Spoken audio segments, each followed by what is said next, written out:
Tim! How you doing? You look like you have your plate full. No pun intended. Dirk, listen, I don't have time for games right now. Abby just left. Louis in the back. He's looking for his break. He's bugging me every few minutes for his break. And Marcus and Sam haven't shown up yet. What's so funny? I take it you haven't heard yet. Heard what? Yeah, see, the thing is, Tim, everyone has food poisoning. Hey, no one's gotten food poisoning here. Oh, no, I'm not saying they got it from here. Everybody got food poisoning from Sam and Marcus's date. You remember the big date, dinner, dancing, movie, hot air balloon? Yeah, exactly. Yeah. The only thing is we couldn't make it past dinner. Everybody got sick. I mean, fortunately, I didn't eat anything, but poor Nino, he was throwing up all over the limo. That's terrible. Yeah, it's terrible for them. Great TV for me. Well, it's nice, I guess. But listen, you know what? I'm the only one here except for Laura. I've got a place to run. No time to chat now, okay? Yeah. Do what you got to do. That was the worst date ever. I want a do-over. What? That date doesn't count. I want a do-over. We can skip dinner and go straight to the movies, dancing, and hot air balloon ride. No, I don't have enough money for all that, Sam. No do-over. Okay, but wait, because... No do-over. I don't know if you've heard, okay? But in dating, there is no guarantees.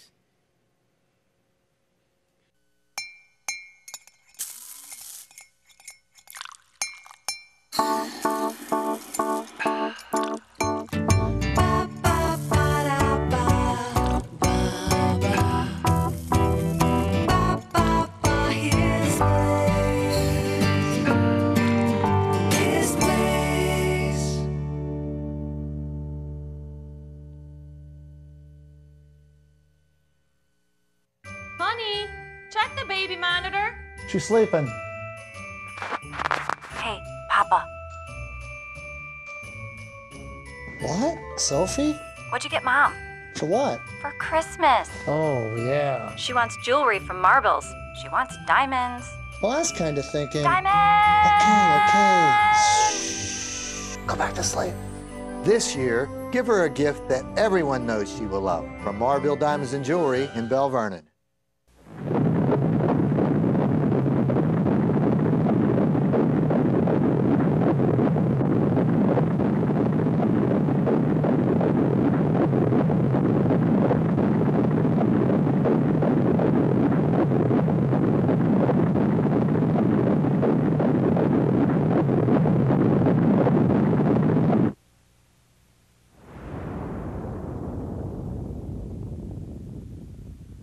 Remember when paying attention to detail was important to building things that last? At Omega Home Improvements, we believe that your siding deserves that same attention to detail so it too is built to last. We specialize in a foam back insulated panel that features 5 times the energy efficiency and is 4.5 feet longer than other panels used on homes today. We're Omega Home Improvements, doing it right from beginning to end. I thought you pretend cared about me. I do pretend care about you. Then you should try and get us out on another date. I really wanted to go on that hot air balloon ride. I can't. Would you stop doing that? Look, Sam, if we were really dating, maybe I'd really care about your pretend pouting right now, but I can't afford it. Some pretend boyfriend you turned out to be. Oh, finally, you guys are here. I didn't think you were going to make it. Sorry, Tim. We got sick. Food poisoning. Yeah, no hot air balloon or dancing or movies. You know what? I'm so sorry. Dirk was telling me about that, but I'm so glad you're here. Hey, Louis, yeah, Marcus is here. You can take your break now. You know what, Sam, if you wouldn't mind, could you go in the back and check the drive-through window, make sure we're okay? Sure, Tim. Okay, and Marcus, I need you to check, make sure we've got enough Kiva Han coffee, okay? All right. Okay, thanks. Hey, it looks like our little lovebirds aren't so lovey-dovey anymore. Hey, that was fun last night, wasn't it? Oh, come on. What's wrong with you two? Now, you're not going to let a little thing like food poisoning come between you, are you? She's mad at me because I can't afford a do-over date. A do-over date? Yes, a do-over. My dream date was ruined, and Marcus says dates don't come with guarantees, so I'm out of luck. What do you think, Dirk? If Marcus really cared about me, he would take me on my dream date again, and he wouldn't let anything like a little bit of money get in the way. Look, I would love to take her on her dream date, but I just really can't afford it. Look, Sam, I will really try to make up for it, okay? Really, I will.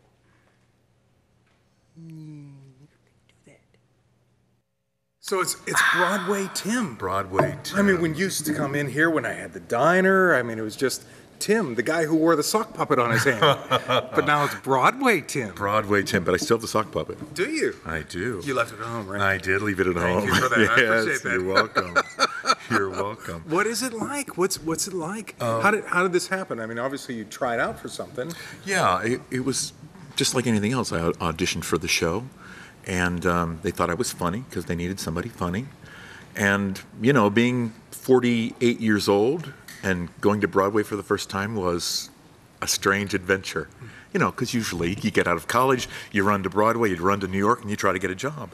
But to spend my whole career here in Pittsburgh and then go so late to New York, it was a completely different thing, I think, a different way of experiencing what Broadway has to offer. It was exciting, but, I don't know, different. Well, Broadway isn't one of those places where you think, you know what, I'm going to be, you know, as Christian witness, I'm going to be, you know, I'm going to be Jesus there. I mean, you know, if you talk to most people, it's Broadway, Hollywood. You know, in Christian circles, it's like the den of iniquity. I mean, is it that bad? No. I met a lot of Christian actors and Christian producers and Christian directors, but people aren't as vocal about it. And to be honest, there is a great segment of population that doesn't want to have anything to do with religion.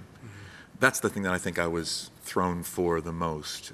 The first show I did was A Tale of Two Cities, a musical version of that, Dickens' story. And I met so many people that thought the music was beautiful, but couldn't relate to the story. They didn't believe that somebody could really change their lives, they could be redeemed. And that kind of shocked me and made me sad. And so, I don't know, I just tried to be that person who quietly prayed for people and did nice things for people and made sure everybody knew I was a Christian. But for the most part... And that wasn't something that they held against you? No. Oh, no. Okay. No. I think I was embraced. So, I mean, we hear from Hollywood actors that are Christians that sometimes they don't get roles, sometimes they feel like they've been looked over because of their faith or things like that for certain roles. I mean, I don't know if that's true or not, but those are stories you hear. Yeah, I think it's a possibility. I think it's out there. Maybe I'd be in New York still if I wasn't a Christian. I don't know. All I know is that when I was there, people were very open to me, but to a certain extent. You know, it's a town that's built on nightlife, and actors work in the evening and then maybe party all night, and that kind of wasn't what I was into. So it was a little lonely, but I felt like there came a time when I felt God's presence there. You know, I felt for a long time I didn't know why God put me there. And one day an actor who I knew who was getting himself in a lot of trouble took me aside and said, I know you're a Christian, and I don't usually talk like this, but would you pray for me? Wow. And I thought, okay, that's why I'm here. You know, some people are afraid to go into certain vocations because they can be looked at as not necessarily something where a Christian would go, right. Not necessarily something a Christian would do. And acting and acting on Broadway could be one of those areas for people. But Tim, you've never been one to back off on anything. You've never been one, and I can't imagine anyone ever being offended by you. And I don't mean that in a critical way. I mean that in a very positive way. Talk to my wife. Oh, no. No, the deal is that as a Christian actor, I've had to make choices my entire life. But do you call yourself, let me ask you, do you call yourself a Christian actor? Are you an actor that is a Christian? I'm an actor who is a Christian. Okay. But a Christian first. Yeah. And so, you know, there are constant choices I'm making as far as shows, whether I'll do a show or not. And there have been lots of times in my life when I've said no to a show. And I was just telling somebody the other day that I'm amazed at how God has honored that. I will turn down work because I know it's something I shouldn't be saying. And that's tough. That's tough. I mean, awful. this is how you make your living. I mean, this isn't like a part-time job. This is your real gig. Yeah, but God always opens another opportunity up for me. It's never failed. So you've never been starving? Well, love is hard, my friend. And Sam, it's one tough cookie. No kidding. Let me give you some advice. If you want to keep Sam around, I suggest you do some hard thinking and work your way around this. I mean, the way she's pouting right now. I don't know. I mean, she's kind of cute when she pouts. Most girls are. You know, they just wrap you around their little finger, and before you know it, bam. Bam. Yeah, bam. It's the sound of the door to your heart slamming shut. You're kidding, right? Yeah, it sounded kind of bad, didn't it? But you're still in trouble.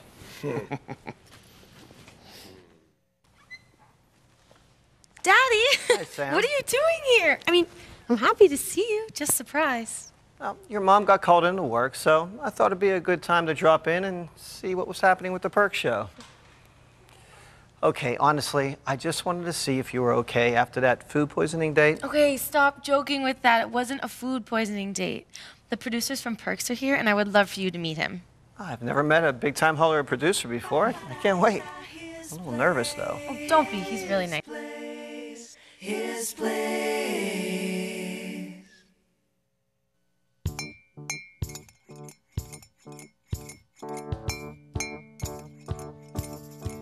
Do you know that your morning cup of coffee can help clothe, feed, rescue, and care for the poorest of the poor? I know it may seem hard to believe, but it can happen.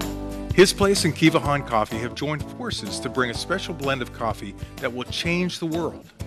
Hope Coffee is a direct trade coffee, which means that the families of the people who work hard on the coffee farms receive the funds directly from their harvest. In addition, the profits from Hope Coffee go to help rescue children in impoverished countries and bring the message of God's love to people all around the world. For a limited time, for your gift of $37, we'll send you as our thank you a His Place mug and a 12-ounce bag of Hope Coffee. Together, we're changing the world one life at a time through one cup of coffee at a time. Send your gift today. His place.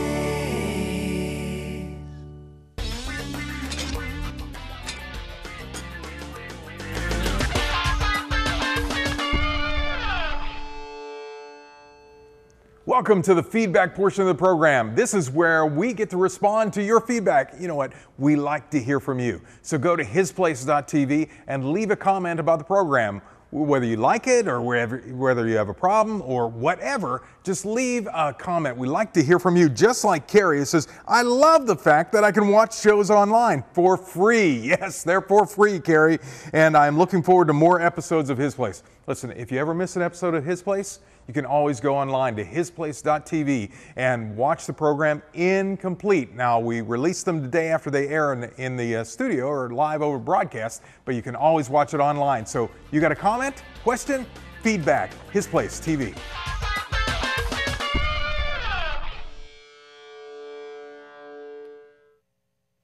Daddy, this is Dirk Oliver, the Dirk Oliver. It's nice to finally meet you, Pete. Sam has told me a lot about you. Oh, thank you. She's told me a lot about you, too. And the name's Peter. Oh, you know what? I'm sorry. I'm sorry about that. I mean, I understand how annoying it can be when someone always gets your name wrong. Boy, do I understand that. But, you know, if the Dirk Oliver wants to call me Pete, I'm okay with that. Oh, by the way, did Sam tell you? Great Alaskan Junkyards, it's my favorite show. My mom hates reality TV, but my dad loves it. He DVRs all the shows so that he can watch them while my mom's at work. We watch them together all the time. We've never missed an episode. She's right. We're big fans. Well, thank you. It's always nice to meet a fan of the shows. You're the one that made my little girl sick. I don't make her sick. I mean, it's not my fault she got sick. I mean, we got sick together. It was one of those, freaky things. But I'm sorry it happened. That's okay. I'm just kidding. That's a great story to tell the grandkids one day. Don't you think? Grandkids. Hey, Dad, let me take you to the kitchen, and I'll make you a hot chocolate with the little marshmallows. Nice to meet Come you. on. Nice to meet you, too. Funny. You're too sorry. funny. How did your wife handle your being gone? How long were you gone in New York for this? The first show was 6 or 7 months. For the second show was 8 or 9 months. That's a long time to be away from your family. It was a big stretch.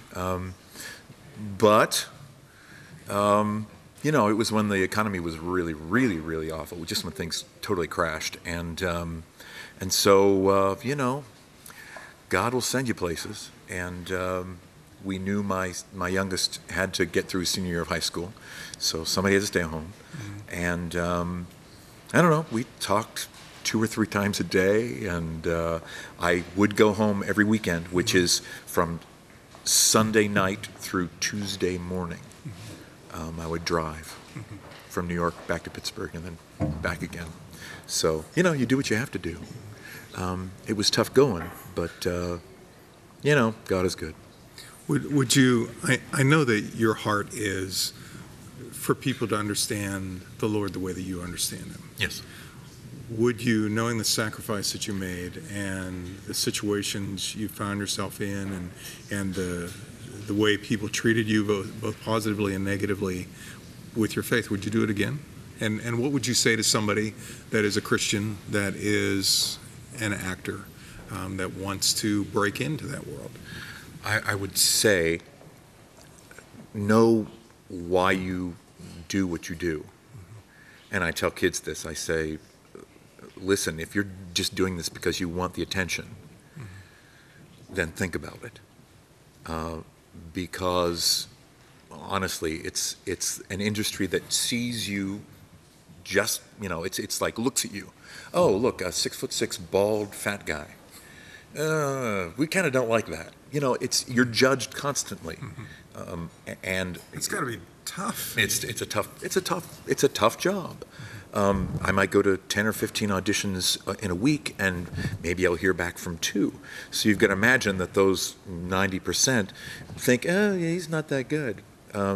So you have to be ready for rejection, number one. Number two, boy, since I was very small, I knew I wanted to tell stories that helped people some way, that let people know that redemption existed and that goodness existed in this world. And so I've been very specific about what I will and will not do. I will do very silly, no matter what, because I'm kind of good at it. Fezziwig. Mr. Fezziwig, and my 20th year in Christmas Carol, coming up soon. Or I make sure that if I'm doing something serious, that there is some bit of who God is or what God wants to say in it. And I think you should know, as you go into this job, what is going to be asked of you, especially in this world where things are getting a little more open and wide and crazy. You got to know who you are and your relationship with God. Have you found that you've got to explain your relationship with the Lord in different ways than you did, say, 30 years ago? I mean, when you were a teenager, when you were a kid, there were more people that understood. They had some kind of marker to begin with than the people that you're working with now that might not have any kind of grasp, or their view of faith is cartoonish, right? Or something that somebody has just totally distorted. Right. I think that it hasn't changed in the sense that if I'm doing what God wants me to do, and I'm acting the way God wants me to act in a situation that people generally, I mean, the acting world can be very self-centered, narcissistic, that people will notice and ask you.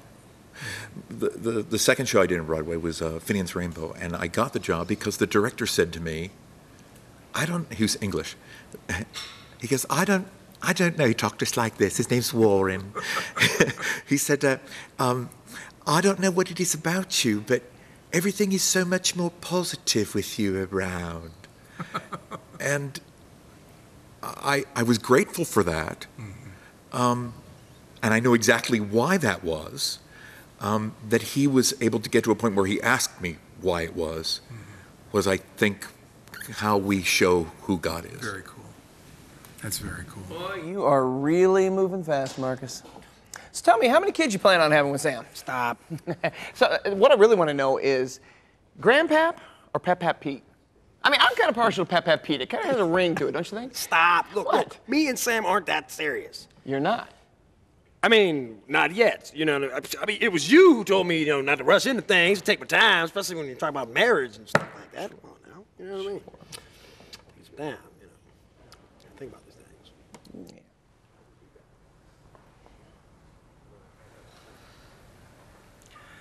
It was great to meet Dirk Oliver. I hear he's from Pittsburgh. Oh, I think I overheard Tim talk to him about that. Sam, are you sure you're feeling better? You still look a little pale. Yeah, I feel better. It was crazy that we all got food poisoning like that. Yeah, it was a little crazy that you didn't tell me you were dating Marcus. I'm sorry, Dad. It just kind of happened. Marcus and I have been working here for a long time together now, and we have a lot of fun, so it seemed natural. And then the next thing I know, our date became larger than life, but you don't have to worry. Well, your mom is the one who's worried. Of course she is. She's worried when I'm dating, and she's worried when I'm not dating. Sam, she loves you. I know. Well, you know, you and Marcus remind me of your mother and me. We do? You sure do. You know, we started out just like you, friends, enjoying each other's company, and then we started doing different things together because we had the same interest. Well, here we are, 20 years and 2 kids later. Sam, never underestimate the power of love. Marcus and I aren't dating. You're not? You said you were. Sam, which is it? Are you dating or aren't you? We're pretend dating. Oh, boy. Samantha, you have a lot of explaining to do, and right now. All these things you've done, and don't tell me it was the sock puppet that you did here when I had the diner. Don't go I love there. my sock puppet. C.S. Lewis and Shadowlands. Really? Yeah, yeah. It's like the perfect play. You know, because here's a man assured of what he believes in, and then he falls in love with someone very late in life, and he's got to question everything because he loses her. And it's a beautiful, beautiful play.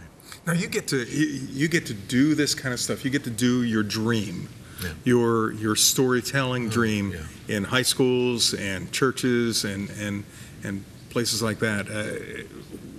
What all do you do when you do these kind of things? What do you like to do when you're at these churches, when you're at schools? I do a lot of, like, what I do, I call it stand-up comedy storytelling. It's telling stories about my life or taking biblical stories and turning them on their ear a little bit. Very funny, but at the same time always sort of turns in the end into something serious and lovely and heart-wrenching. That's my favorite thing to do. That's what I do. And you're writing a book. I am.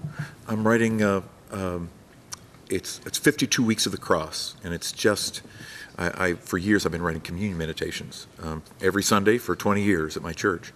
And so I'm sort of adapting those into a book. Just sort of my take on the cross and everyday life. Usually very funny, but also meaningful, I hope. Do you like doing this stuff? You're so many different things. You're the guy on Broadway.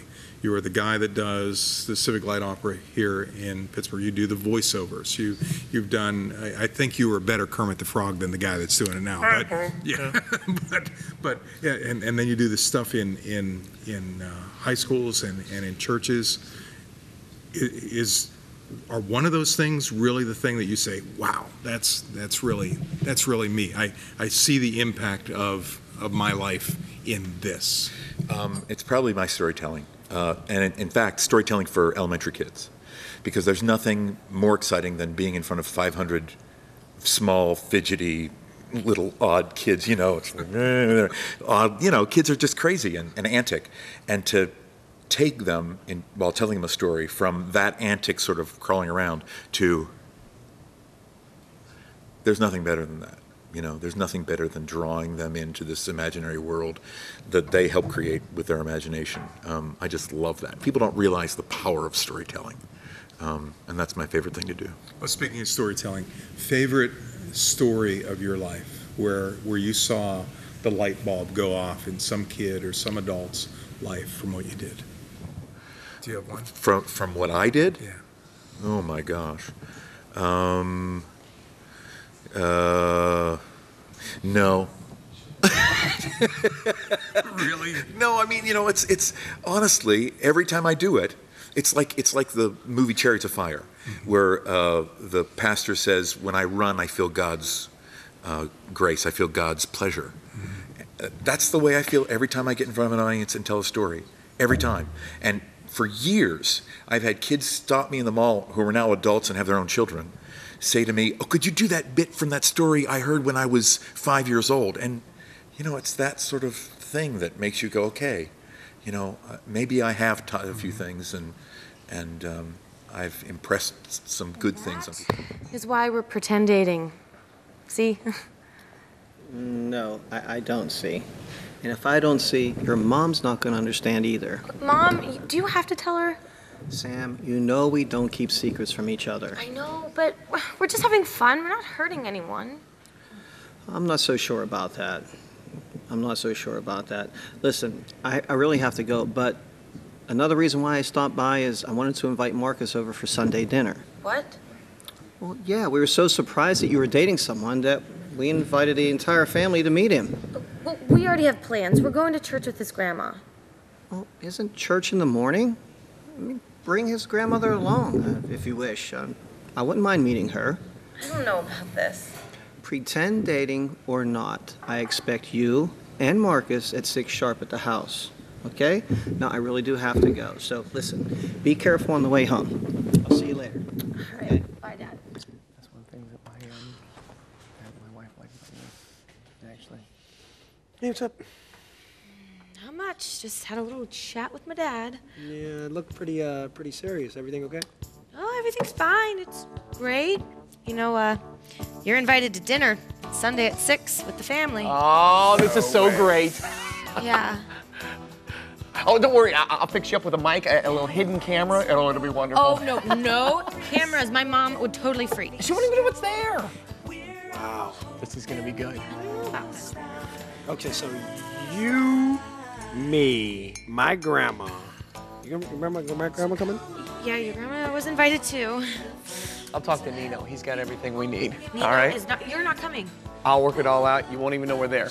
No, my mom will freak. Like, Dirk! Wow. This would be really interesting. Yeah, you're gonna meet all this.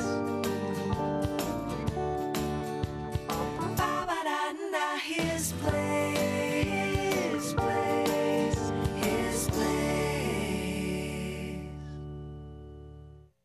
Well, thanks for tuning in to another His Place. Hey, if you want to find out more about Tim Hartman, you can go to our website, hisplace.tv, and we'll have a link there for you that you can connect up. It's a funny guy. By the way, if you want to see a great Christmas play this year, go see Christmas Carol at Civic Light Opera here in Pittsburgh, and you'll see Tim in that play. Also, on the next show, Tim's going to be back. He's talking to us about a special program that he's involved in that's changing lives. Go to hisplace.tv for more info.